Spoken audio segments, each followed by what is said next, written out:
ഞായറാഴ്ച ഓഫ് ആയതുകൊണ്ട് കുറച്ച് നേരം കൂടി ഉറങ്ങിക്കോട്ടെ എന്ന് കരുതിയിട്ട് ഞാൻ എൻ്റെ ആൾ മോർണിംഗ് വാക്കിന് വിളിച്ചില്ലായിരുന്നു. പക്ഷേ ആള് മാറ്റി ഇറങ്ങിയിട്ടോ. എൻ്റെ നടത്തും ഓട്ടും രാവിലെ പോകുമ്പോൾ തന്നെ തുടങ്ങും കേട്ടോ. ഇതിപ്പോൾ ഷൂട്ട് ചെയ്യാൻ വേണ്ടി ഇവിടെ വെച്ചത് ഫോൺ എടുക്കാൻ വേണ്ടി വരുന്ന ഓട്ടാണ്. ഉദിച്ചു വരുന്ന സൂര്യനെ കണ്ടപ്പോൾ ഫോട്ടോ എടുക്കണം എന്ന് തോന്നി. പക്ഷെ ട്രാക്ക് മാറിപ്പോയി. എൻ്റെ ആൾ അപ്പുറത്ത് കൂടെ നടന്നു. ഇനി അവിടെ എത്തണം. നമുക്ക് എന്ത് ചെയ്യാം? ഓടി പിടിക്കാം.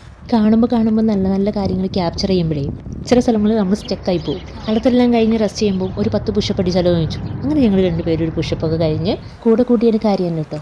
നടത്തൊക്കെ കഴിഞ്ഞപ്പോൾ ഞായറാഴ്ചയല്ലേ, വാ നമുക്കിന്ന് പുറത്തുനിന്നാക്കാം ബ്രേക്ക്ഫാസ്റ്റ് എന്ന് പറഞ്ഞു. ഒരു ഇളം ചൂടുവെള്ളത്തോട് കൂടി തന്നെ തുടങ്ങി. ഞങ്ങൾ ഒരൊറ്റ ദോശ സെറ്റ് പറഞ്ഞോളൂ കേട്ടോ. മസാല ദോശയാണ്. എനിക്ക് നല്ല ചായ കിട്ടിയിട്ടുണ്ടെങ്കിൽ ഇതുപോലത്തെ എക്സ്പ്രഷൻസൊക്കെ എൻ്റെ മുഖത്ത് കാണാറുണ്ട്. എനിക്ക് അത്രയും സന്തോഷമാണ് നല്ല ചായ ആകുമ്പോൾ. മിസ്റ്റർ ഞങ്ങൾ 2 വടയോടെ പറഞ്ഞിട്ടുണ്ട്. എല്ലാ ഞായറാഴ്ചയും പ്രതീക്ഷിക്കട്ടോ എന്നുള്ള വാണിംഗ് ഒക്കെ തരുന്നുണ്ട്. എൻ്റെ നോട്ടം കാണുമ്പോൾ ഇത് മൊത്തം മൂപ്പര് ഇപ്പോൾ കഴിച്ചു കഴിയുമോ എന്നുള്ളൊരു ടെൻഷനൊക്കെ കാണാം. ചിരിക്കുന്നത് വീട്ടിലെത്തിയ ആൻസർ ഷീറ്റ് നോക്കാനുണ്ട്. പിന്നെ ക്ലാസ്സും ഉണ്ട്. ഇങ്ങനെയൊക്കെയാണ് എൻ്റെ ഞായറാഴ്ച. അപ്പോൾ വീഡിയോ ഇഷ്ടമാവുന്നുണ്ടെങ്കിൽ സബ്സ്ക്രൈബ് ചെയ്യാൻ മറക്കല്ലേ.